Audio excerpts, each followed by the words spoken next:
Hello students, welcome back to the channel. आज हम पढ़ेंगे अवेक बाय सरोजिनी नायडू का फुल एक्सप्लेनेशन हिंदी में। ये एक देशभक्ति से भरी हुई कविता है जिसमें कवियात्री ने भारत माता को जगने, अपने बच्चों को शक्ति देने और देश को गौरव की ऊंचाइयों तक पहुंचाने का संदेश दिया है।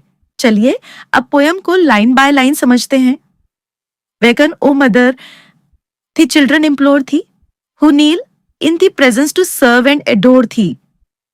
इन पंक्तियों में कवियत्री भारत माता को संबोधित करते हुए कहती हैं कि हे माँ, अब जागो, तुम्हारे बच्चे तुमसे विनती कर रहे हैं। वे तुम्हारे सामने घुटनों के बल झुककर खड़े हैं और तुम्हारी सेवा तथा पूजा करना चाहते हैं। यहाँ भारतवासियों के मन में अपने देश के प्रति गहरा प्रेम और सम्मान दिखाया गया है। The night is aflush with the dream of the morrow. Why still dost thou sleep in thy bondage of sorrow?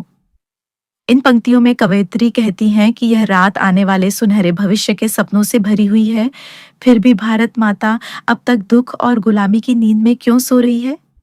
यहाँ रात वर्तमान कठिन समय का प्रतीक है और आने वाला सवेरा स्वतंत्रता और उज्जवल भविष्य का संकेत देता है। Awaken and sever the woes that enthrall us and hollow हमारे हाथों के लिए कि वे विजय प्राप्त करें। कवयित्री भारत माता से प्रार्थना करती हैं कि वे जागें और अपने बच्चों के दुखों तथा बंधनों को समाप्त करें। हमारे हाथों को पवित्र और शक्तिशाली बनाओ ताकि हम विजय प्राप्त कर सकें और अपने देश को आगे बढ़ा सकें। इसका अर्थ है कि देशवासियों को साहस, शक्ति और कर्मठता की आवश्यकता है। Are we not thine, O beloved, to inherit the manifold pride and power of thy spirit? यहाँ कवयित्री कहती हैं कि हे प्यारी माँ, क्या हम तुम्हारे बच्चे नहीं हैं? क्या हमें तुम्हारी महानता, गर्व, शक्ति और आत्मबल का अधिकार नहीं मिलना चाहिए? इन पंक्तियों में भारतीयों के अंदर आत्मविश्वास जगाने का प्रयास किया गया है कि वे भी महान कार्य कर सकते हैं। Ne'er shall we fail thee, forsake thee or falter, whose hearts are thy home and thy shield and thine altar. इन पंक्तियों में भारतवासी अपनी माँ से वचन देते हैं कि वे कभी उसे निराश नहीं करेंगे, कभी उसका साथ नहीं छोड़ेंगे और कभी कमजोर नहीं पड़ेंगे। उनके हृदय ही भारत माता का घर, उसकी रक्षा करने वाली ढाल और पूजा का स्थान है। इसका अर्थ है कि देशवासियों के दिल में देश बसता है और वे उसकी रक्षा के लिए सदैव तैयार हैं। लो, we would thrill the high stars with thy story and set thee in the forefront of glory.